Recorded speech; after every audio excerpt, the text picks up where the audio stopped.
আমরা প্রত্যেকেই বন্দী হতে পারি। কেন এই আভাস দিলেন আচার্যদেব? কি থেকে সাবধান হতে বললেন তিনি? জানতে হলে ভিডিওটি দেখতে থাকুন। শ্রী শ্রী আচার্যদেব বললেন, যাকে দেখে, যাকে আশ্রয় করে আমরা নিজেদের জীবনের সবকিছু পরিচালিত করব, আদর্শ তিনি।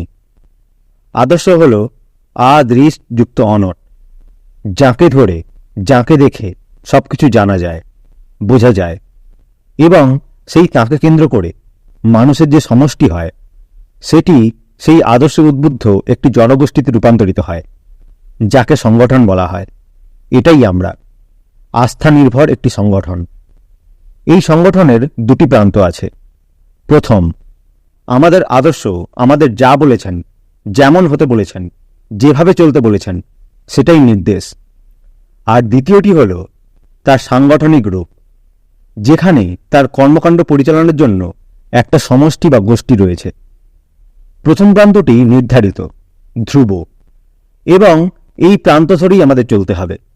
আর দ্বিতীয়টি, অর্থাৎ এই আদর্শ স্থাপনার জন্য যারা আমাদের প্রভাবিত করবেন, আস্থায় প্রেরিত করবেন, উদ্বুদ্ধ করবেন, তারা।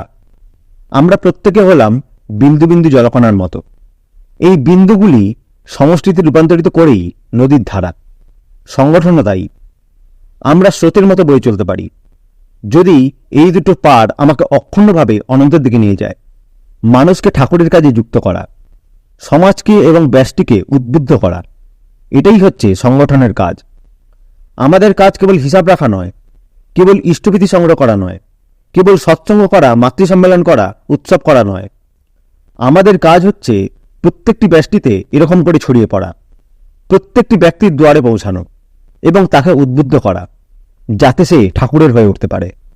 প্রত্যেক ব্যক্তির, প্রত্যেক কর্মীর, প্রত্যেকটা সজাগ মানুষের নিজের কাছে নিজের শেষ প্রশ্ন একটাই, আমি তোমাকে ভালোবাসি কিনা ঠাকুর? আমার কাছে আমার পরিবারটাই কি প্রধান হয়ে গেছে? আমার উপার্জনটাই কি প্রধান হয়ে গেছে?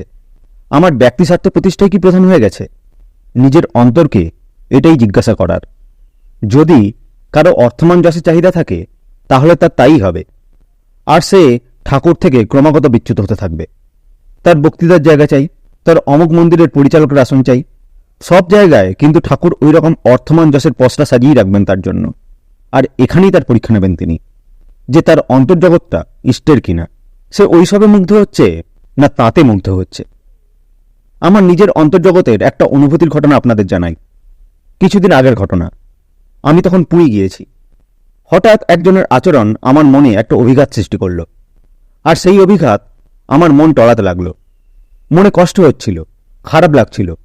গাড়িতে যাচ্ছি আর মনে মনে ঠাকুরকে বলছি, ঠাকুর, আমার মনের মধ্যে তুমি কতটুকু আছো যে কারো আচরণ সেখানে প্রবেশ করে আমাকে কষ্ট দিল? আমার সমস্ত মন জুড়ে শুধু তুমি নেই কেন? আমার কোথায় খাঁকতি ঠাকুর, যে আমি তোমায় দিয়ে আমার মন জুড়াতে পারিনি, আমার মনকে পরিপূর্ণ করে দিতে পারিনি তোমাকে নিয়ে, যে আর কারো আচরণ সেখানে প্রবেশ করে আমার মনের মধ্যে বিচলন তৈরি করতে পারে? তাহলে এখানেই নিজেদের অন্তর্জগতে আমাদের চিরন্তন প্রশ্ন, তুমি আছো কিনা প্রভু আমার সাথে? আমার পরিবার আমার সাথে আছে? জানি না আছে কিনা। আমার সন্তান আছে সাথে? আমি জানি না। পিতামাতা আছেন? জানি না। ধন সম্পদ আছে? জানি না, জানতেও চাই না। কারণ বিপদ যখন চরম সীমায় পৌঁছায়, এক তুমি ছাড়া আর কেউ থাকে না আমার সঙ্গে। আমার অন্তর্জানে ওই মুহূর্তে আমি তখন তোমাকেই ডাকি, তোমাকেই খুঁজি। যত যার সঙ্গে আমার অন্তরঙ্গতা থাক না কেন, আমি কিন্তু তোমাকেই খুঁজি। আর যদি তোমাকেই খুঁজি ঠাকুর, তাহলে এই সামাজিক যা কিছু তা কেন আমাকে প্রভাবিত করে? আমি প্রভাবমুক্ত যদি হই, তবেই আমি তোমার। এইটাই তো জীবন আমাদের। আমরা কে কি পারি, কে কোন পারকতায় উত্তীর্ণ, কে কোন বড় ডাক্তার, মুক্তার, অফিসার, সেসব দিয়ে কি চলবে? না মানুষটা ঠাকুরের কিনা তাই দিয়ে চলবে?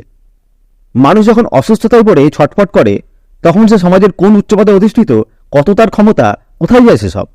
মন তখন হাহাকার করে, তোমাকেই খোঁজে, তাই নয় কি? সুতরাং আমাদের সবার অন্তরের অন্তঃস্থলে এই ঠাকুর খোঁজা মন যদি থাকেই, তাহলে এই সম্মিলনী প্রেরণাও আমাদের মধ্যে আছে। আর সেই প্রেরণা যখন গতিশীল হয়ে ওঠে, তখন আমাদের উচিত হল প্রত্যেকটা পরিবারে গিয়ে মানুষদের এইভাবে জাগ্রত করা। এটাই দীক্ষাপত্রের কাজ, আর কিছু না। এই প্রচেষ্টার ঠিক পূর্ববর্তী অধ্যায়টা এক মুহূর্তে আমরা চুপ করে ভাবতে পারি, তখন সবেমাত্র লকডাউন খুলেছে, গতিমন্থরাতে ভুগছি আমরা। আমাদের যিনি প্রেরণার উৎস, আমার পরমারাধ্য পিতৃদেব, যিনি হাজার হাজার মানুষকে কর্মপীড়িত করেছেন, তিনি আমার সামনে নেই সেই মুহূর্তে। এই যে একটা শূন্য স্থান, করোনাকালের এই যে এক বিভীষিকা, এই যে স্থবির হয়ে পড়েছিলাম আমরা, আমাদের সবকিছু যে টলমল করছিল, সেই টলমলে অবস্থা থেকে আমাদের বেরোনোর প্রয়োজন ছিল। কুঁয়ে পড়ে যাওয়া মানুষের উঠে আসতে যেমন একটা দড়ির দরকার হয়, এই দীক্ষাপত্রের কর্মকাণ্ডটাই আমাদের জন্য সেই দড়ির কাজটা করে ফেলল। যেখানে এই কর্মকাণ্ড তত্ত্বের রূপ নিয়েছে, সেই অঞ্চলেই একটা রূপান্তর ঘটে গেছে। আমাদের কাজই হলো ঠাকুরকে ভালোবাসায় পাগল করে তোলা, নিজে পাগল হওয়া। আর কিছু এই জগতের জন্য করণীয় আছে কিনা জানা নেই। মন্দির বানানো, ইট পাটকেল দিয়ে একটা বাড়ি তৈরি করে দিয়ে ছাদের উপর একটা গম্বুজ বানিয়ে দিলে তো তাকে মন্দির বলে লোকে, তাতে কি এসে যায়? আমার মনটা তোমার মন্দিরে রূপান্তরিত হয়েছে কিনা, আমার শরীরটা তোমার মন্দির হয়ে উঠেছে কিনা, আমার জীবনটা তোমার লীলাক্ষেত্র হয়েছে কিনা, এটাই তো আমাদের দেখার, আর কিচ্ছু না। এই ভালোবাসাটুকু ছাড়া আমাদের আর কোনো কর্ম নেই। এই সংগঠন যেন আদর্শের দিকে নিয়ে যায় জনস্রোতকে, সেটাই আমাদের কাজ। আমাদের ব্যক্তিত্বে যদি ঠাকুর বলে কিছু থাকে, পূরণ বলে যদি কিছু থাকে, তবেই আমরা এগিয়ে যেতে পারবো সংগঠনকে নিয়ে, নচেত কেউ পারবে না। আর পার্ট টাইম ঠাকুরের হয়ে কোনোদিনও ঠাকুরের কাজ করা যায় না। আমি যখন বাড়িতে পরিবারের সঙ্গে আছি তখন আমি অন্যরকম, আর যখন ঋত্বিক সম্মেলনে যাচ্ছি তখন ঠাকুরের পোশাকটা পরে নিলাম, এইরকম পার্ট টাইমার আমরা হতে পারি না।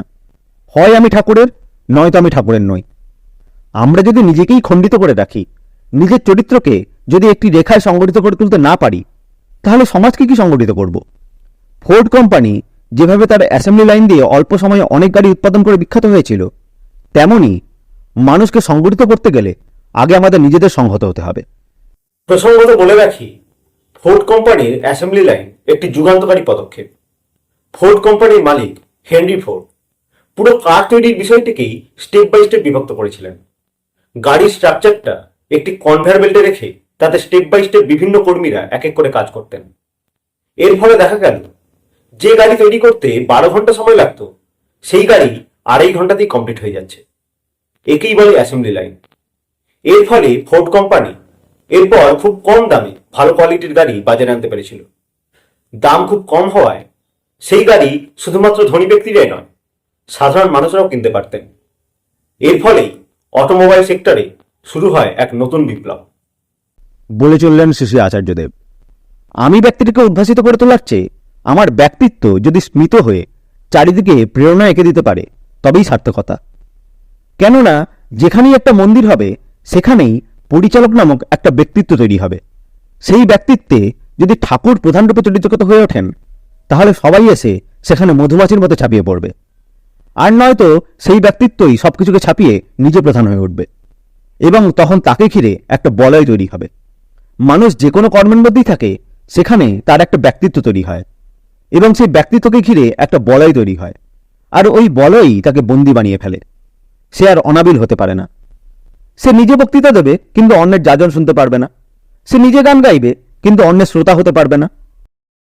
সমবেত সাধনা অর্থাৎ সৎসঙ্গ অনুষ্ঠান, উৎসব ইত্যাদিতে আমরা ঠাকুরকে সামনে রেখে পরস্পরকে উপভোগ করি। আমার ব্যক্তিগতভাবে মনে হয়, যখন জ্ঞানাভিমান আর অহংকারের বলয় আমাদের বন্দী করে ফেলে, আমরা আর অন্য কারুর কোনো কিছুই উপভোগ করতে পারি না। বিভিন্ন মানুষের দ্বারা ঠাকুরের বিভিন্নভাবে প্রকাশ, তাদের বিভিন্ন অনুভব ধৈর্য ধরে শুনতে অপারগ হয়ে যাই। তাই একরকম ঠাকুরকেও উপভোগ করা থেকে বঞ্চিত হই। আমার মনে হয় উৎসব, সৎসঙ্গ অনুষ্ঠান ইত্যাদি যাতে আমাদের অহংকারের বলয় তৈরির জায়গা না হয়ে অহংকারের বলয় ভাঙবার জায়গা হয়, তাহলেই আমরা একসাথে একত্রিত হয়ে একসাথে এগিয়ে যেতে পারি। বলে চললেন শ্রী শ্রী আচার্যদেব। আমরা প্রত্যেকেই কিন্তু ওই রকম বন্দী হয়ে পড়তে পারি। সেই জন্য এই আভাস দিলাম, জীবনটাকে যাতে আমরা অনাবিল করে উপভোগ করতে পারি, প্রতি মুহূর্তে আমাদের তাই ভাবা দরকার। এই জীবন দ্বিতীয়বার পাবো কিনা জানি না, কিন্তু এই জীবনে তোমাকে পেয়েছি প্রভু, একে অনাবিল করে আনন্দ উপভোগ করব।